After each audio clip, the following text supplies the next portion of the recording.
नमस्कार दोस्तों, बहुत बहुत स्वागत आप सभी का एक बार फिर से अतुल्य आरएस के इस डिजिटल प्लेटफॉर्म पर। तो दोस्तों, हमने शुरू किया था भारतीय संविधान, जो कि आरएएस प्री भर्ती परीक्षा के लिए है विशेषतः। और इस क्लास में आज हम बात करने वाले हैं भारतीय संविधान के उद्देशिका यानी भारतीय संविधान की प्रस्तावना के विषय में। दोस्तों, ये आरपीएससी द्वारा दिया गया सिलेबस है हमारा आरएएस प्री भर्ती परीक्षा के लिए। और यहाँ पर देखिएगा, पहला टॉपिक हमने अच्छे से कर लिया था, भारतीय संविधान के निर्माण से संबंधित था, किस तरह से निर्माण हुआ, जिसमें हमने भारतीय संविधान सभा को देखा था। इसके अलावा हमने भारतीय संविधान की विशेषताओं को भी कर लिया था, और दो अन्य टॉपिक जो हालांकि सीधे हमारे सिलेबस में नहीं है उन्हें भी हमने किया था। एक तो था भारतीय संविधान की अनुसूचियाँ और दूसरा था भारतीय संविधान के स्रोत। ये सभी टॉपिक हमारे अच्छे से हो चुके हैं। तीसरा जो हमारा टॉपिक हालांकि संवैधानिक संशोधन आता है, लेकिन उससे पहले हम करना चाहेंगे हमारे भारतीय संविधान की उद्देशिका को। हम देखेंगे भारतीय संविधान की प्रस्तावना क्या है, उसके बाद में दोस्तों हम भारतीय संविधान में होने वाले संशोधनों के विषय में बात करेंगे। तो आज हमारा चौथा टॉपिक है, लेकिन पहले अपने इसी को करने जा रहे हैं। आइएगा बात करते हैं भारतीय संविधान की प्रस्तावना के विषय में और देखें कौन से ज़रूरी तथ्य हैं जो हमें जानने हैं। तो सबसे पहले तो ये हमारी भारतीय संविधान की प्रस्तावना है, उद्देशिका है। मुझे उम्मीद है आप सभी ने इसको पढ़ा होगा। जब आप आरएएस प्री की भर्ती तक पहुँचे तो कभी न कभी आपने भारतीय संविधान की प्रस्तावना को जरूर देखा होगा, अन्यथा जब आप स्कूल में थे तो पाठ्य पुस्तक के पीछे भी देख लिया होगा। तो क्या है हमारी प्रस्तावना, देखिएगा, हम भारत के लोग भारत को एक संपूर्ण प्रभुत्व संपन्न समाजवादी पंथनिरपेक्ष लोकतांत्रिक गणराज्य बनाने के लिए तथा उसके समस्त नागरिकों को, एक पैराग्राफ है, समस्त नागरिकों को क्या बनाने के लिए या क्या दिलाने के लिए, तो देखिएगा, सामाजिक आर्थिक और राजनीतिक न्याय, इसके अलावा विचार अभिव्यक्ति विश्वास धर्म और उपासना की स्वतंत्रता दिलवानी है, न्याय है, प्रतिष्ठा और अवसर की समानता है प्राप्त कराने के लिए, और उन सब में व्यक्ति की गरिमा और राष्ट्र की एकता और अखंडता को सुनिश्चित करने वाली और बंधुता बढ़ाने के लिए दृढ़ संकल्पित होकर अपने इस संविधान सभा में आज तारीख 26 नवंबर 1949 मिति मार्गशीर्ष शुक्ला सप्तमी संवत 2606 विक्रमी को एतद द्वारा संविधान को अंगीकृत अधिनियमित और आत्मार्पित करते हैं। ये हमारे भारतीय संविधान की प्रस्तावना है और मुझे उम्मीद है सभी को याद होगी और अच्छे से याद भी होनी चाहिए। दोस्तों, ये जितना याद रहेगी उतना ही आपके लिए फ़ायदेमंद है, वैसे भी याद होनी ही चाहिए। आइएगा व्याख्या करते हैं हम इसकी, किस तरह से हमें इसमें से जो हमारे परीक्षा की दृष्टि से महत्वपूर्ण बातें हैं उनको जानना है। तो यहाँ देखिएगा दोस्तों, जो आपसे प्रश्न पूछे जा सकते हैं उन सभी के विषय में बात करेंगे। सबसे पहले हम ये कहें कि भारतीय संविधान में प्रस्तावना कहाँ से आई है, तो भारतीय संविधान निर्माताओं द्वारा अमेरिका की तरह ही हमारे संविधान के प्रारंभ में प्रस्तावना को शामिल किया गया है। जैसे हम कोई भी पुस्तक पढ़ते हैं, उपन्यास पढ़ें, कुछ भी पढ़ें, उन सबके पहले एक प्रस्तावना होती है जिसमें उस पूरी किताब के विषय में, उस पूरे पाठ्यक्रम के विषय में, उस सारे कंटेंट के विषय में बताया जाता है कि इसमें से कौन सी ज़रूरी बातें हैं, या एक प्रकार से हम उसका सार कह सकते हैं। जैसे वो कब लिखा जाता है, जब उपन्यास या किताब पूरी हो जाती है उसके बाद में उसको लिखा जाता है। इसी तरह से हमारे संविधान को पूरा होने के बाद में इसे लिखा गया। तो ये दोस्तों, जैसे हम वहाँ पर इसका महत्व देखते हैं, प्रस्तावना से हमारे मन के अंदर उत्सुकताएं जागती है और एक तरह से कहें लिखने वाले की जो भावनाएं हैं वो हमें प्रस्तावना में दिखाई देती है। तो हमारे भारतीय संविधान में प्रस्तावना कहाँ से आई, हमने देखा कि अमेरिका के संविधान में प्रस्तावना है, तो वैसे ही हमने हमारे संविधान को और अच्छा बनाने के लिए संविधान के प्रारंभ में प्रस्तावना को शामिल किया था। अगर हम बात करें प्रस्तावना की जो भाषा है उस पर जो है प्रभाव किसका दिखाई देता है, तो वो प्रभाव दिखाई देता है ऑस्ट्रेलिया का। तो याद रखिएगा, भारतीय संविधान का जो कंसेप्ट है किसकी तरह से, जैसे प्रारंभ में अमेरिका के में है वैसे ही हमने लिया है। तो एक तो हमारे संविधान की प्रस्तावना के ऊपर अमेरिका का प्रभाव है, दूसरा प्रभाव हमारे यहाँ आता है ऑस्ट्रेलिया का। तो भाषा से संबंधित जो अपने कह सकते हैं प्रभाव है वो किसका पड़ा है, ऑस्ट्रेलिया का। अमेरिका से हमने इसको लिया है। तो दो देशों का स्पष्ट प्रभाव यहाँ दिखाई देता है। तो हम ऐसा कह सकते हैं कि भारतीय संविधान की प्रस्तावना पर अमेरिका और ऑस्ट्रेलिया का प्रभाव है। बहुत ही अच्छा प्रश्न बनता है जब आपसे पूछा जाए निम्न में से किन देशों का प्रभाव जो है हमारी भारतीय संविधान की प्रस्तावना पर पड़ा है, तो आपका आंसर होगा अमेरिका और ऑस्ट्रेलिया वो देश हैं जिनका प्रभाव हमारी संविधान के प्रस्तावना पर पड़ा है। अमेरिका की तरह ही हमने इसको अपनाया है और ऑस्ट्रेलिया जो है, ऑस्ट्रेलिया से हमने इसकी भाषा को लिया है, जैसे उसकी भाषा है वैसे ही हमने यहाँ पर बनाने की कोशिश भी की है दोस्तों। अब हम कहें प्रस्तावना अचानक से नहीं आई होगी, हर चीज़ के ऊपर यहाँ जब हमारी संविधान सभा में संविधान बनाया जा रहा था, लिखा जा रहा था, तो हर एक आर्टिकल, हर एक चीज़ पर डिस्कशन हुआ करता था। तो हम कहें इस भारतीय संविधान की प्रस्तावना का आधार क्या है, तो प्रस्तावना का आधार संविधान सभा की जो तीसरी बैठक थी उसमें 13 दिसंबर 1946 को, देखिए संविधान सभा की तीसरी बैठक हुई थी 13 दिसंबर 1946 को, जहां जवाहरलाल नेहरू द्वारा रखे गए उद्देश्य प्रस्ताव को माना जाता है। हम कहें ये प्रस्तावना का आज का रूप कहाँ से आ गया, तो संविधान सभा जब संविधान का निर्माण कर रही थी तो उसकी तीसरी बैठक थी जो 13 दिसंबर 1946 को होती है।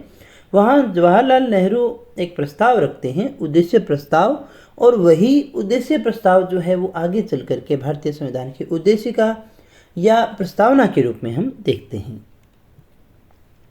उद्देश्य प्रस्ताव रखा कब गया, 13 दिसंबर 1946 को, और जनवरी 1947 को इसे क्या कर लिया गया है, स्वीकार कर लिया गया है दोस्तों। तो उद्देश्य प्रस्ताव को स्वीकार कब किया गया है, जनवरी 1947 में, 13 दिसंबर 1946 को इसको रखा गया था मेरे प्यारे दोस्तों। जवाहरलाल नेहरू को इसीलिए प्रस्तावना का जनक माना जाता है। तो प्रस्तावना का जनक क्यों मानते हैं, क्योंकि इन्हीं के द्वारा 13 दिसंबर 1946 को रखा गया जो उद्देश्य प्रस्ताव है वही प्रस्तावना है, इसीलिए हम इसको जनक मानते हैं। तो प्रस्तावना पर प्रभाव हम किसका कह सकते हैं दोस्तों, एक तो अमेरिका का कह सकते हैं, एक हम ऑस्ट्रेलिया का कह सकते हैं, और एक हम कह सकते हैं नेहरू जी का। ये तीन प्रभाव स्पष्ट रूप से हमें यहाँ दिखाई देते हैं। प्रस्तावना क्यों जरूरी है, क्योंकि प्रस्तावना वैसे तो किसी आर्टिकल के अंतर्गत नहीं आती है, प्रस्तावना में कोई कानून नहीं है, लेकिन प्रस्तावना हमें एक प्रकाश स्तंभ की भूमिका निभाती है। वो जब हम आर्टिकल्स को लागू कर रहे हैं, देश को संचालित कर रहे हैं, कोई भी समस्या होती है तो एक प्रकाश स्तंभ की तरह भूमिका निभाती है, एक दिया दिखाने का हमें काम करती है, हमें रास्ता दिखाने का काम करती है कि हमारे संविधान, क्योंकि संविधान की जो प्रस्तावना है उसमें जो संविधान निर्माता थे उनकी भावनाएं प्रदर्शित है, वो किस तरह से काम करना चाहते थे, क्या क्या दिखाना चाहते थे, तो वो उस समय का जो भावनाएं हैं वो प्रस्तावना में है। इसलिए जब हम हमारे देश को चला रहे हैं, संविधान की बात करते हैं, अटक जाते हैं कहीं पर, तो वो एक प्रकाश स्तंभ की भूमिका हमारे लिए निभाती है, एक दिए का काम करती है, रास्ता दिखाती है दोस्तों। इसीलिए हम इसे क्या कहते हैं, संविधान की प्रस्तावना को संविधान की कुंजी, संविधान का सार, संविधान की आत्मा, संविधान का दर्शन, संविधान का दर्पण, संविधान की कुंडली और यहाँ तक कि संविधान का परिचय पत्र भी कह दिया गया। यानी सभी बड़े अच्छे अच्छे शब्दों का प्रयोग हमारी प्रस्तावना के लिए किया जाता है दोस्तों। इसके बाद में दोस्तों हम बात करें एक स्टेटमेंट की, ठाकुरदास भार्गव के द्वारा दिया गया है। प्रस्तावना संविधान की आत्मा है, आभूषण है और इसका सबसे सम्मानित भाग है। प्रस्तावना हमारे संविधान की आत्मा, आभूषण और इसका सबसे सम्मानित भाग है। यह उचित स्थान है जहां से कोई भी व्यक्ति पूरे संविधान का मूल्यांकन कर सकता है, ऐसा कहा ठाकुरदास भार्गव ने। सीधा स्टेटमेंट देकर के भी प्रश्न आपसे पूछा जा सकता है, लेकिन हमें याद यहाँ क्या करना है, हमें याद ये करना है कि इसमें कौन कौन से शब्दों का प्रयोग हमारे संविधान के लिए कहा गया है, क्या किया गया है। तो आत्मा शब्द का, आभूषण शब्द का और सबसे सम्मानित भाग का। तो संविधान का सबसे सम्मानित भाग किसे माना जाता है, प्रस्तावना को। संविधान का आभूषण किसे माना जाता है, प्रस्तावना को। संविधान की आत्मा ठाकुरदास भार्गव के अनुसार किसको माना गया है, प्रस्तावना को माना गया है। और वो स्थान जहाँ से हम पूरे संविधान का मूल्यांकन कर सकते हैं, तो वो स्थान है मेरे प्यारे दोस्तों हमारे भारतीय संविधान की प्रस्तावना। तो आप समझ गए होंगे प्रस्तावना का कितना महत्व है, इसीलिए हमें इसको डीपली और अच्छे से स्टडी करना चाहिए, एक प्रश्न आने की पूरी संभावना रहती है दोस्तों।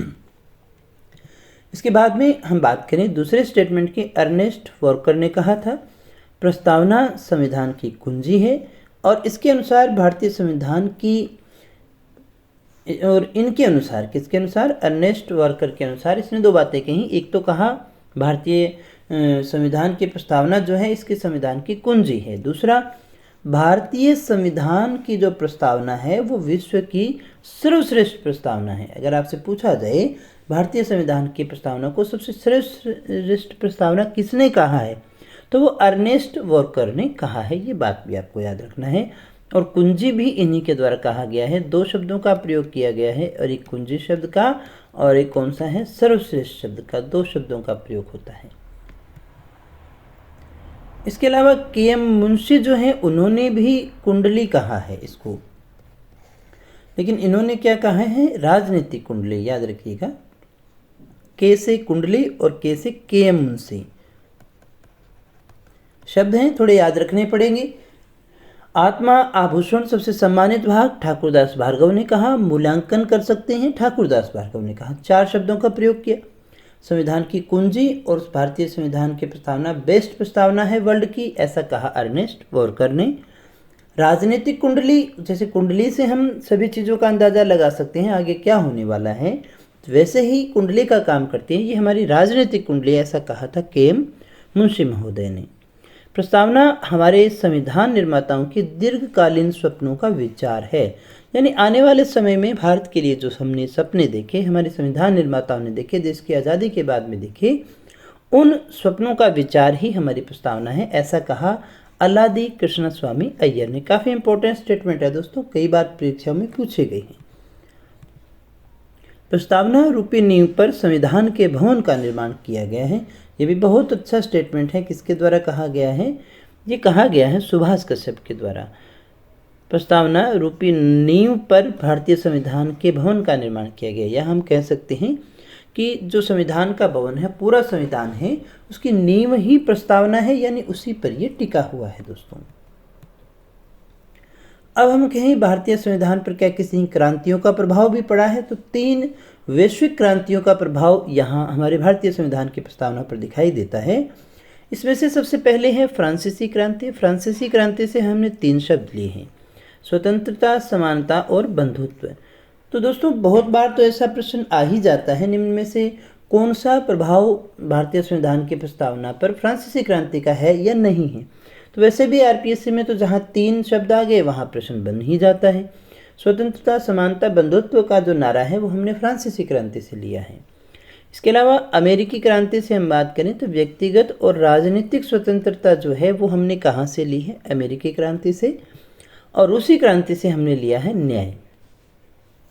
तो हम कह सकते हैं किन देशों का प्रभाव है, किन देशों की क्रांतियों का प्रभाव है, तो फ्रांस की क्रांति का प्रभाव है, अमेरिका की क्रांति का प्रभाव है और रूस की क्रांति का प्रभाव है। 3 देशों की क्रांति का प्रभाव है।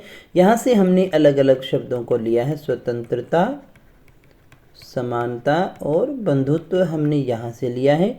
अमेरिका से भी हमने लिया स्वतंत्रता, कौन सी, व्यक्तिगत स्वतंत्रता, और दूसरी कौन सी है, राजनीतिक स्वतंत्रता। रूस से हमने क्या लिया है, न्याय लिया है। तो 3 क्रांतियों के ये प्रभाव हमें भारतीय संविधान की प्रस्तावना पर दिखाई देते हैं। क्या प्रस्तावना में संशोधन किया जा सकता है, किया गया है, इसके विषय में बात करें क्योंकि ये भी इसका बहुत इंपॉर्टेंट भाग है। किया जा सकता है तभी तो हमने किया ना, 42वें संविधान संशोधन 1976। अगर नहीं किया जा सकता तो फिर कैसे होता बताइएगा। 42वां संविधान संशोधन 1976 है। इसके माध्यम से संविधान की प्रस्तावना में प्रथम बार संशोधन किया गया और 3 शब्दों को इसमें जोड़ा गया है और यही संशोधन है। तो देखिएगा, अगर आपसे पूछा जाए कि भारतीय संविधान की प्रस्तावना में कितनी बार संशोधन हुआ, तो भी हमने एक ही बार देखा है। प्रथम बार कब हुआ है, 42वां संविधान संशोधन। 42वें संविधान संशोधन में सब चीज़ों को जोड़ा गया था, 44वें में हटाया गया था। इस तरह से भी याद रख सकते हैं। तो किन शब्दों को जोड़ा गया, समानता, पंथनिरपेक्षता और अखंडता। ये 3 शब्द जो हैं वो हमारे मूल प्रस्तावना में शामिल नहीं थे। समानता, पंथनिरपेक्षता और अखंडता किस तरह से जोड़े गए हैं देखिएगा। समाजवाद, यहाँ जो शब्द जोड़े गए हैं समाजवाद,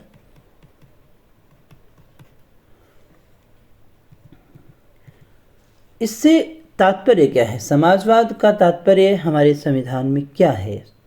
संविधान के अंतर्गत हम देखें, वैसे तो ये अर्थव्यवस्था का शब्द भी रह जाता है, तो देखिएगा हमारे देश के अंदर उत्पादन होता है और उस उत्पादन का वितरण होता है, इसके बहुत सारे संसाधन हैं।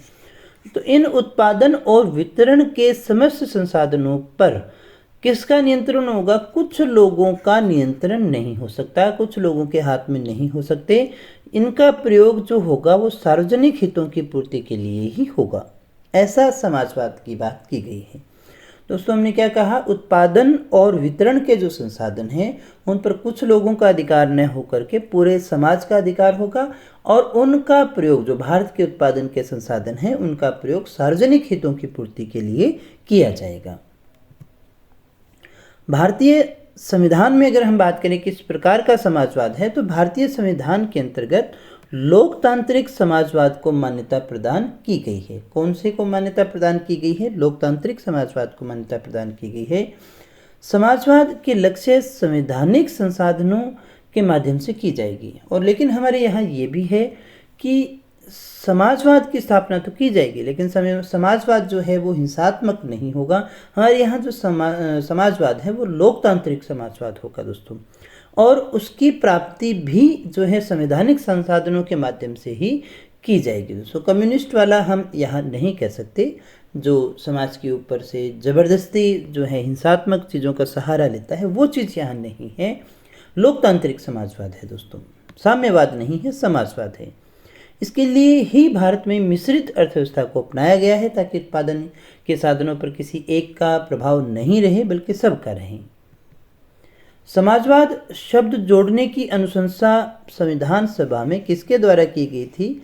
तो एच.वी. कामथ के द्वारा जो है इसकी अनुशंसा की गई थी। समाजवाद शब्द जोड़ने की अनुशंसा किसके द्वारा की गई है? एच.वी. कामथ के द्वारा की गई थी दोस्तों। इसके बाद में दूसरा शब्द हम अगर देखें तो वो आता है हमारा पंथ निरपेक्षता। पंथ निरपेक्षता देखिएगा हमारे संविधान के अंदर जो शब्द मिलता है, धर्म निरपेक्षता के स्थान पर हमने कौन सा लिया है? पंथ निरपेक्षता शब्द को लिया है। और इसका सामान्य सा अर्थ अगर हम लें कि भारतीय राज्य का अपना कोई राज्य धर्म नहीं होगा। जैसे राज्य भाषा हो सकती है, वैसे ही हमारे भारतीय राज्य का अपना कोई राज्य धर्म नहीं होगा। राज्य धार्मिक मामलों में कौन सी नीति अपनाएगा? तटस्थता की नीति अपनाएगा। किसी के भी न तो फेवर में जाएगा, न ही किसी के विरोध में जाएगा। इसी को हम तटस्थता कहते हैं। तो राज्य न तो किसी धार्मिक मामले के अंदर भूमिका निभाएगा और न ही उससे दूर रहेगा, न ही उसके विरोध में जाएगा किसी धर्म विशेष के। तो कोई हमारे देश का क्या कोई राज्य धर्म है? नहीं, हमारे भारत देश का कोई राज्य धर्म नहीं है। पंथ निरपेक्षता शब्द के कारण ही नहीं है। राज्य धार्मिक मामलों में तटस्थता की नीति को अपनाएगा। राज्य किसी भी धर्म विशेष को प्रोत्साहन नहीं देगा दोस्तों। मतलब किसी देश किसी भी एक धर्म के लिए विशेष प्रोत्साहन नहीं देगा, यानी उसी धर्म के लिए विशेष सुविधाएं देना, बाकियों को रोकना, है ना, कोई टैक्स लगा देना, इस तरह के कार्य नहीं करेगा। राज्य धर्म के आधार पर नागरिकों के मध्य कोई भेदभाव भी नहीं करेगा। पंथ निरपेक्षता से हम क्या ले सकते हैं? इसके दो हैं। एक तो अर्थ हम लेते हैं सकारात्मक और दूसरा हम लेते हैं नकारात्मक। सकारात्मक हम कह सकते हैं कि भारत का कोई राज्य धर्म नकारात्मक हम कह सकते हैं कि भारत का कोई राज्य धर्म नहीं होगा। और सकारात्मक में हम कहते हैं कि भारतीय राज्य सभी धर्मों को समान संरक्षण प्रदान करेगा। पंथ निरपेक्षता के रूप में हम देख सकते हैं दो अर्थ हम यहाँ पर इसके लेकर के चल सकते हैं दोस्तों। आगे भी हम इसके विषय में मूल अधिकार आएंगे तब भी हम इसके विषय में डिस्कस करते हैं। राज्य सर्वधर्म समभाव का अनुसरण करेगा, यह सभी धर्मों के प्रति समान जो है भाव रखेगा। संविधान सभा में इस शब्द को जोड़ने की अनुशंसा की गई थी बृजेश्वर प्रसाद के द्वारा, लेकिन फिर उसे स्वीकार नहीं किया गया था। तीसरा शब्द हमने जोड़ा अखंडता। अखंडता जब हम जानते हैं कि भारतीय संविधान के अंदर भारत की भौगोलिक स्थिति ऐसी है कि वहाँ पर बहुत सारी विविधताएं हैं, सांस्कृतिक विविधताएं भी हैं, भौगोलिक विविधताएं भी हैं। लेकिन अखंडता ये कहती है कि उन विविधताओं के बीच में भी हमें एकता और सांस्कृतिक समन्वय को बनाए रखना है दोस्तों। उनको अलग अलग मान करके नहीं चलना है, उनमें एक तत्व, एक सूत्रता को ढूंढने का हमें प्रयास करना है दोस्तों। अब हम बात करें प्रस्तावना की, तो प्रस्तावना में से हमें किन किन चीज़ों का पता चलता है। एक तो हमें पता चलता है कि भारतीय संविधान का स्रोत क्या है। तो हम जब पढ़ते हैं हम भारत के लोग, हम भारत के लोग, तो भारत, ये संविधान के निर्माण का स्रोत तो क्या है, जनता ही है। इसका पता हमें इसी के द्वारा चलता है। दूसरी बात, संविधान के उद्देश्य क्या क्या हैं, इनके विषय में हमें जानकारी प्राप्त होती है। सामाजिक, आर्थिक, राजनीतिक न्याय है, स्वतंत्रताएं हैं, क्या क्या दिलवाना है, ये हमारे इसी से प्राप्त होते हैं।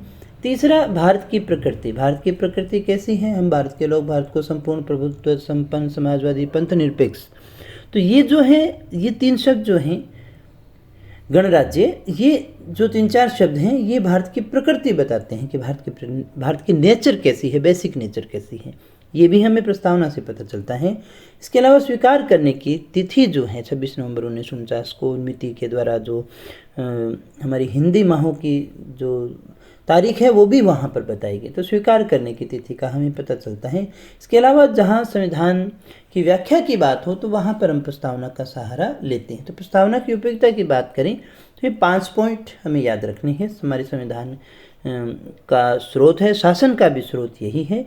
दूसरा, संविधान के उद्देश्यों का पता चलता है। तीसरा, भारत की प्रकृति का। चौथा, संविधान को स्वीकार करने की तिथि का, और ये हमारी व्याख्या में भी उपयोगी है दोस्तों। आगे बढ़े, शासन का स्रोत किस तरह से, तो जब हम प्रस्तावना को पढ़ते हैं तो हमें पता चलता है कि संविधान निर्माताओं ने शासन की जो हमें अंतिम शक्ति दी है वो भारतीय जनता को ही दी है। इस प्रकार से हम कह सकते हैं भारतीय शासन की शक्तियों का अंतिम स्रोत क्या है, जनता ही है, क्योंकि संविधान का निर्माण जनता ने किया है और जनता को ही इसका केंद्र बिंदु बनाया गया। अगर आपसे सीधा सीधा पूछ लिया जाए सर्वोच्च कौन है, संविधान है, लेकिन शासन की शक्तियों का अंतिम स्रोत, संविधान का निर्माण किसने किया है, जनता ने किया है, चुने हुए प्रतिनिधियों के माध्यम से। इसलिए मूल स्रोत, हमारा अंतिम स्रोत कौन सा है, जनता ही है। प्रस्तावना में वर्णित जो हमारा शब्द है हम भारत के लोग, इससे ही यह अभिप्राय होता है कि संविधान सभा ने भारत की जनता की ओर से ही संविधान का निर्माण किया है और स्वीकार किया है, क्योंकि लास्ट में हम अंगीकृत करते हैं, हम भारत के लोग ही अंगीकृत कर रहे हैं। इसलिए भारतीय संविधान और भारतीय शासन का जो स्रोत है वो सबसे बड़ा जनता ही हो जाती है दोस्तों। संविधान के उद्देश्यों की बात करें तो न्याय है। कौन से न्याय चाहिए हमें, सामाजिक, आर्थिक, राजनीतिक न्याय। स्वतंत्रता हमें 5 प्रकार की चाहिए, जो हम मूल अधिकारों में भी देखते हैं, विचार, अभिव्यक्ति, विश्वास, धर्म और उपासना की स्वतंत्रता। समानता की बात करें तो प्रतिष्ठा और अवसर की समानता की हम बात करते हैं। इसके अलावा बंधुता, ये हमारे सभी उद्देश्य हैं जो देश के लिए हमें निर्धारित करने हैं। भारत की प्रकृति की बात करें तो ये हमने कहा बिल्कुल प्रारंभ पहली लाइन में दे दिया गया है, संपूर्ण प्रभुत्व संपन्न, समाजवादी, पंथ निरपेक्ष, लोकतांत्रिक गणराज्य। ये सारी क्या है, भारत की प्रकृति है। संपूर्ण प्रभुत्व संपन्न के रूप में हम कह सकते हैं कि हमारे ऊपर किसी का कोई अधिकार नहीं है, हम हमारी विदेश नीति के लिए स्वतंत्र हैं, किसी संधि करेंगे नहीं करेंगे ये हमारा निजी मामला है। समाजवादी को हम पढ़ सकते हैं, पढ़ चुके हैं, पंथ निरपेक्ष की भी बात करते हुए हैं। लोकतांत्रिक यानी यहाँ पर अप्रत्यक्ष लोकतंत्र है, जहाँ जनता के चुने हुए प्रतिनिधि जो हैं वो संसद में बैठ करके शासन चलाते हैं। और गणराज्य के रूप में हम कह सकते हैं कि भारत का जो सर्वोच्च पद है, राष्ट्रपति का जो पद है, वो वंशानुगत न होकर के चुनाव किया जाता है उसका, वो वंशानुगत नहीं है। कोई छोटे से छोटा व्यक्ति भी जो है वो वहाँ तक पहुँच सकता है, ये सबके लिए खुला है दोस्तों। इसके अलावा अंगीकार करने की तिथि 26 नवंबर 1949 को हमने क्या किया है, शब्द भी याद रखिएगा, अंगीकृत किया है, अधिनियमित किया है और आत्मार्पित भी किया है दोस्तों। संविधान की व्याख्या करने में भी उपयोगी है। ये कहा जाता है, न्यायालय ये कहता है कि जहाँ भी कभी संविधान की भाषा अस्पष्ट हो जाएगी तो न्यायालय जो है वो प्रस्तावना के आधार पर ही व्याख्या करता है दोस्तों। प्रस्तावना से संबंधित न्यायिक वाद कोई रही है तो देखिएगा, बहुत इंपॉर्टेंट है, ये भी यहाँ से क्वेश्चन आ जाता है। 1960 बेरोजगारी वाद में उच्चतम न्यायालय ने यह निर्णय दिया कि प्रस्तावना जो है संविधान के निर्माताओं के विचारों को जानने की कुंजी है, लेकिन प्रस्तावना संविधान का अंग नहीं है। देखिएगा, विवाद जो हुए थे 2 चीज़ों पर लेकर के हुए थे। पहला तो यही है संशोधन उसी में किया जा सकता है जो संविधान का अंग है, क्योंकि हम संविधान में संशोधन कर सकते हैं, बाकी तो बहुत सारी चीज़ें हैं ना, उसमें संशोधन करने का जो जिम्मेदारी है वो संसद को नहीं दी गई है। तो जैसे रामायण की पुस्तक है उसमें हम कुछ नहीं लिख सकते हैं ना, हम तो संविधान की जो पुस्तक है उसी में लिख सकते हैं या फिर हटा सकते हैं। क्यों? क्योंकि यही अधिकार संसद के पास में है। अगर वो संविधान का अंग होगी तो उसमें संशोधन किया जा सकता है, अन्यथा नहीं किया जा सकता। तो यही 1960 के बेरोबारी वाद के अंदर डिसीजन हुआ कि विचारों को जानने की कुंजी तो है, लेकिन संविधान का अंग नहीं है। 1973 का केशवानंद भारतीवाद बहुत ही ज़्यादा विवादित भी रहा और सबसे ज़्यादा डिसीजन भी इसमें है। सबसे बड़ी बेंच भी यहीं बैठी थी 13 लोगों की। उच्चतम न्यायालय ने अपने पूर्व निर्णय को बदल दिया, इस निर्णय को 1960 वाले को बदला और ये कहा भी भारत की प्रस्तावना जो है वो भारतीय संविधान का बिल्कुल अंग है। प्रस्तावना का संविधान में वही महत्व होगा जो अन्य आर्टिकल्स का है। तो इसने ये स्पष्ट किया कि बाकी जो हैं आर्टिकल जैसे काम करते हैं वैसे ही हमारी प्रस्तावना भी काम करती है दोस्तों। लेकिन प्रस्तावना विधायिका की शक्तियों का स्रोत नहीं है। इन्होंने कहा कि वैसे काम तो करेगा, लेकिन वहाँ से आपको शक्तियाँ नहीं मिलती, उसके आधार पर आप कोई कानून या नियम नहीं बना सकते। प्रस्तावना विधायिका पर कोई प्रतिबंध आरोपित नहीं कर सकती है ना, कि वहाँ से हमें शक्तियाँ नहीं मिलेगी। इस आर्टिकल के अनुसार हम कोई कानून को रोक नहीं सकते, कुछ बना नहीं सकते, लेकिन वो एक मार्गदर्शन का कार्य करती है। न्यायालय के अनुसार प्रस्तावना न्यायालय में परिवर्तनीय नहीं है, लेकिन संविधान का अंग है, इसे न्यायालय में चुनौती नहीं दी जा सकती है। ध्यान दीजिएगा, कई बार ऐसा पूछ लेता है कि क्या प्रस्तावना न्यायालय में परिवर्तनीय है? नहीं, ये डिसीजन देते वक्त उनका सहारा लिया जा सकता है, लेकिन वो न्यायालय में परिवर्तनीय नहीं है। कोई इस आधार पर प्रस्तावना के आधार पर केस नहीं कर सकता है दोस्तों। 1995 का LIC बनाम भारत संघवाद हुआ। इसमें उच्चतम न्यायालय ने प्रस्तावना को संविधान के अंग के रूप में भी स्वीकार कर लिया। न्यायाधीश M हिदायतुल्लाह ने प्रस्तावना को भारतीय संविधान की मौलिक आत्मा कहा है। ये भी याद रखिएगा, कई बार इस तरह के स्टेटमेंट आ जाते हैं। प्रस्तावना को भारतीय संविधान की आत्मा कहा जाता है, लेकिन डॉक्टर भीमराव अंबेडकर ने संवैधानिक उपचारों के अधिकार को संविधान की आत्मा कहा है। ध्यान दीजिएगा, कई बार समझने में गलती हो जाती है। हमें नो डाउट भारतीय संविधान की आत्मा भारतीय संविधान की प्रस्तावना है, लेकिन कई बार वो ऐसे पूछ लेता है डॉक्टर भीमराव अंबेडकर ने किसको कहा है, तो उन्होंने इसको नहीं कहा है। उन्होंने संवैधानिक उपचारों के अधिकार को भारतीय संविधान की आत्मा और हृदय की संज्ञा दी है। अब हम इसमें आए हुए शब्दों के अर्थ के विषय में बात करें। यहाँ हमारे पास में संप्रभुता शब्द है। हम भारत के लोग भारत को संपूर्ण प्रभुत्व संपन्न, है ना, तो इन एक एक शब्द को डिस्कस कर लेते हैं। और तो क्या ही प्रश्न बनेंगे, कैसे ही प्रश्न बनेंगे, यही बनने हैं। एक एक चीज़ को बड़े अच्छे से हमने डिस्कस किया है। संप्रभुता, भारत सरकार आंतरिक मामलों में कानून बनाने के लिए तथा बाह्य विदेशिक मामलों में अर्थात विदेश नीति का निर्माण करने में स्वतंत्र और आत्मनिर्भर है। सिंपल सी बात है, संप्रभु यानी हमारे प्रभु हम ही हैं, हमारा कोई प्रभु नहीं है। कोई भी हमारे आंतरिक मामलों में हस्तक्षेप नहीं कर सकता है और न ही हमारे विदेशी मामलों में हस्तक्षेप कर सकता है। हम हमारे यहाँ क्या कानून बनाते हैं, क्या करते हैं, वो हमारा निजी मामला है। और कौन से देश के साथ में संबंध रखें नहीं रखें, उसके मामले में भी हम क्या है, स्वतंत्र हैं और आत्मनिर्भर हैं। दूसरा शब्द समाजवाद, इसकी व्याख्या अपने कर चुके हैं, लेकिन यहाँ ध्यान देने की बात है कि भारतीय समाजवाद जो है वो लोकतांत्रिक समाजवाद है, न कि साम्यवादी समाजवाद जो हिंसा का सहारा लेता है, वो नहीं है। यहाँ साम्यवादी समाजवाद निजी संपत्ति का उन्मूलन और संसाधनों के राष्ट्रीयकरण की बात करता है। दोनों में फ़र्क की अगर हम बात करें, साम्यवादी ये समाज कहता है भी निजी चीज़ें तो होनी ही नहीं चाहिए, उनका उन्मूलन करके और सभी चीज़ों का राष्ट्रीयकरण हो जाना चाहिए। वहीं लोकतांत्रिक समाजवाद क्या कहता है कि गरीबी, बीमारी, उपेक्षा और अवसर की असमानता को समाप्त करना चाहिए।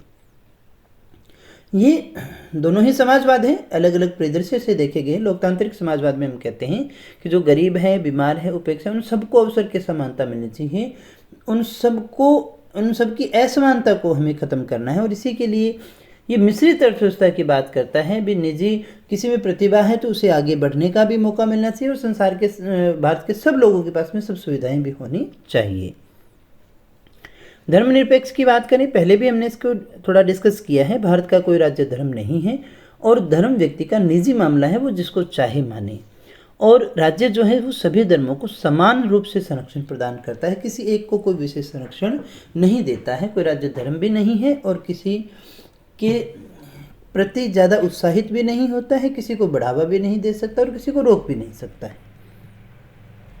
लोकतांत्रिक की बात करें तो वह तंत्र होता है जिसमें, लोकतंत्र यानी ऐसा तंत्र जिसमें जो शक्ति है शासन की वो जनता में निहित होती है। भारत में लोकतंत्र व्यापक रूप से अपनाया गया है जैसे हम देखते हैं, लेकिन इसमें सामाजिक लोकतंत्र, आर्थिक लोकतंत्र, राजनीतिक लोकतंत्र की भावना जो है वो हमारे यहाँ पर शामिल है। सामान्य से शब्द, आई होप कि इसके बारे में आप अच्छे से जानते होंगे। गणतंत्र की अगर हम बात करें तो राष्ट्र का जो प्रमुख है, जैसे राष्ट्रपति है हमारा, वो प्रत्यक्ष या अप्रत्यक्ष रूप से जनता के द्वारा चुना जाता है, वो वंशानुगत नहीं होता। एक ही शब्द में हम इसको समाप्त कर देते हैं। गणतंत्र बोले तो सबसे बड़ा जो व्यक्ति होगा, राष्ट्र का प्रमुख जो होगा, वो वंशानुगत नहीं होगा, चाहे प्रत्यक्ष रूप से चुना जाए चाहे अप्रत्यक्ष रूप से चुना जाए। लोकतंत्र है, आएगा जनता के द्वारा है। न्याय की बात करें तो यहाँ पर 3 प्रकार के न्याय हमारी प्रस्तावना में है, सामाजिक, आर्थिक और राजनीतिक न्याय। स्वतंत्रता की बात करें तो 5 प्रकार की स्वतंत्रताएं हैं, विचार, अभिव्यक्ति, विश्वास, आस्था और उपासना। आप इसको कैसे याद रखें, कई बार सीधा पूछ लेता है कौन सा शब्द इसमें नहीं है। सबसे पहले किसी के मन में व्यक्ति के विचार आता है, अगर वो उस विचार की क्या करेगा, विचार स्वाभाविक सी बात है, कोई अच्छे विचार होंगे तो हम उसकी अभिव्यक्ति करना चाहेंगे, तो व्यक्ति उन विचारों की अभिव्यक्ति करता है, उस पर लोग क्या करेंगे, विश्वास कर लेंगे, लोगों की आस्था हो जाएगी, और जब आस्था हो जाती है तो उसी के अंदर फिर क्या की जाती है, उपासना की जाती है दोस्तों। तो इस तरह से भी आप इसको याद रख सकते हैं। बंधुत्व की बात करें तो भाईचारे की भावना हो, अर्थात मैं नहीं हम की भावना होनी चाहिए, यानी भाईचारे की भावना होनी चाहिए सबके अंदर। बंधुत्व क्या कहता है, भाईचारा, यानी मैं नहीं बल्कि हम भारत के लोग, इसीलिए प्रस्तावना का पहला शब्द क्या है, हम भारत के लोग। इसमें तत्व शामिल कौन कौन से हैं, निम्न तत्व शामिल किए गए हैं भाईचारे में, व्यक्ति की गरिमा, राष्ट्र की एकता और राष्ट्र की अखंडता को शामिल किया गया है। प्रस्तावना में संशोधन की बात करें, 1960 के बेरीवारीवाद के अंतर्गत अंग स्वीकार नहीं किया गया था और हमने देखा था कि इसके अनुसार संसद जो है प्रस्तावना में संशोधन नहीं कर सकती है। 1967 में गोलकनाथवाद में न्यायाधीश एम हिदायतुल्लाह ने प्रस्तावना को संविधान की मूल आत्मा तो कहा, लेकिन कहा प्रस्तावना असंशोधनीय है, उसमें संशोधन संसद उसमें संशोधन नहीं कर सकती है। 2 बातें। तीसरी बात, 1973 में केशवानंद भारतीवाद, जैसा हमने कहा, प्रस्तावना क्या है, भारतीय संविधान का अंग है। अब जब अंग स्वीकार हो जाएगा तो फिर संसद को जो है उसमें संशोधन करने की पावर मिल जाती है।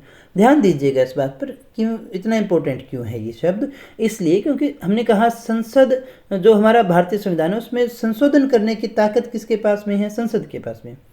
तो संविधान में संशोधन करने की ताकत उसके पास में, बाकी किसी चीज़ में वो संशोधन नहीं कर सकती है ना। बहुत सारी चीज़ें हैं, बहुत सारी किताबें हैं, बहुत कुछ है, वो तो एक संविधान की किताब है, उसमें कुछ जोड़ या घटा सकती है, तो वो उसी को घटा पाएगी जो संविधान का भाग होगा। जब प्रस्तावना संविधान का भाग ही नहीं है तो फिर उसमें संशोधन कैसे कर सकेगी। इसीलिए 1973 में जब ये माना गया केशवानंद भारतीवाद में कि भारतीय संविधान का प्रस्तावना अंग है, और जब अंग है तो फिर संविधान में संशोधन करने की पावर के अनुरूप जो है इसको प्रस्तावना में जो परिवर्तन करने की पावर भी संसद को मिल जाती है। और ये निर्धारित किया गया कि अनुच्छेद 368 जो संशोधन से संबंधित है, आगे हम पढ़ने वाले हैं इसीलिए हमने इस टॉपिक को पहले किया है, 368 के अंतर्गत प्रस्तावना में संशोधन कर सकती है। ऐसा 1973 के बारे में कहा गया। 1960 का बेरोजगारीवाद हो या 1967 का गोलकनाथवाद, दोनों में ही जब इसको मूल अंग स्वीकार नहीं किया गया, इसीलिए संशोधन को भी स्वीकार नहीं किया गया। अब केशवानंद भारतीवाद में एक कहा गया कि अंग है, परिवर्तन कर सकती है, लेकिन प्रस्तावना के ऐसे प्रावधानों में परिवर्तन नहीं कर सकती जिनका संबंध संविधान के मूल ढांचे से हो। तो ध्यान दीजिएगा, यहाँ पर एक शब्द निकल कर के आया है, मूल ढांचा या आधारभूत ढांचा, यानी इसमें कुछ ऐसे शब्द हैं जिनके ऊपर पूरा संविधान टिका हुआ है। जैसे धर्मनिरपेक्षता शब्द है ना, समाजवाद शब्द है, इन शब्दों को निकाल दिया जाए, उसमें में संशोधन कर दिया जाए तो फिर पूरा आगे का सिस्टम ही गड़बड़ हो जाएगा। तो इसलिए हमने कहा चेंज कर सकती है, लेकिन मूल ढांचे के शब्दों को वो परिवर्तित नहीं कर सकती है। मूल ढांचे में कौन कौन से शब्द हैं, संपूर्ण प्रभुत्व संपन्न, पंथ निरपेक्षता, लोकतंत्र, गणराज्य, राष्ट्र की एकता और अखंडता आदि को इसमें शामिल किया गया है। समय समय पर न्यायालय इस आगे से आगे और भी करता रहा है। अब मानो भी वो गणराज्य को ही चेंज कर दे शब्द को। अब गणराज्य तो ये कहता है कि भारत का जो वंशानुगत नहीं होगा, सबसे बड़ा पद है। अब गणराज्य को चेंज कर दिया जाए तो फिर तो हमारा संवैधानिक ढांचा ही, संविधान ही चेंज हो जाएगा ना। तो ये कुछ मूल तत्व हैं हमारे संविधान के, जैसे लोकतंत्र शब्द हैं। अब लोकतंत्र को राजतंत्र कर दिया गया तो फिर तो सब चेंज हो जाएगा ना। तो मूल ढांचे के अंदर इन शब्दों को डाला गया है ताकि उनमें चेंज नहीं किया जा सके, क्योंकि ये सारे शब्द आपको प्रस्तावना में ही मिलते हैं दोस्तों। कुछ इंपॉर्टेंट फैक्ट हैं, उनको भी याद रख सकते हैं। बाकी सारी चीज़ें हमारी लगभग हो चुकी है। अगर आपसे पूछा जाए प्रस्तावना किस पर आधारित है, तो जवाहरलाल नेहरू के उद्देश्य प्रस्ताव पर आधारित है। इसके अलावा देखिएगा, प्रस्तावना का जो प्रारूप है वो BN राव ने ही तैयार किया था। वैसे तो उन्होंने पूरा प्रारूप ही तैयार किया था दोस्तों। प्रस्तावना संविधान निर्माताओं के विचारों को जानने की कुंजी है, ये इंपॉर्टेंट होना चाहिए। हाँ से पूछा जाए कि संविधान निर्माताओं के विचारों को जानने की कुंजी क्या है, तो वो प्रस्तावना है हमारी। तो दोस्तों ये थी हमारी आज की क्लास। मुझे उम्मीद है आपने काफ़ी कुछ सीखा होगा, कुछ नई बातें आपने ज़रूर सीखी होगी। क्लास सच में अच्छी लगी हो तो वीडियो को लाइक ज़रूर कीजिएगा, कमेंट करके बताइएगा कि आपने कैसा सीखा, क्या सीखा, और कुछ संशोधन हो तो बता सकते हैं, क्योंकि क्लास आपके लिए है, संशोधन किया जा सकता है। दोस्तों के साथ में शेयर कीजिएगा। चैनल पर पहली बार आए हो तो सब्सक्राइब कर लेना, क्योंकि इस तरह के क्वालिटी एजुकेशन वीडियो केवल आपको यहाँ इसी चैनल पर मिलते हैं। तो दोस्तों आज के लिए इतना ही। मिलते हैं नेक्स्ट क्लास में कुछ और नई जानकारी के साथ, एक नए टॉपिक के साथ। तब तक यूँ ही बने रहें हमारे साथ। Thank you very much.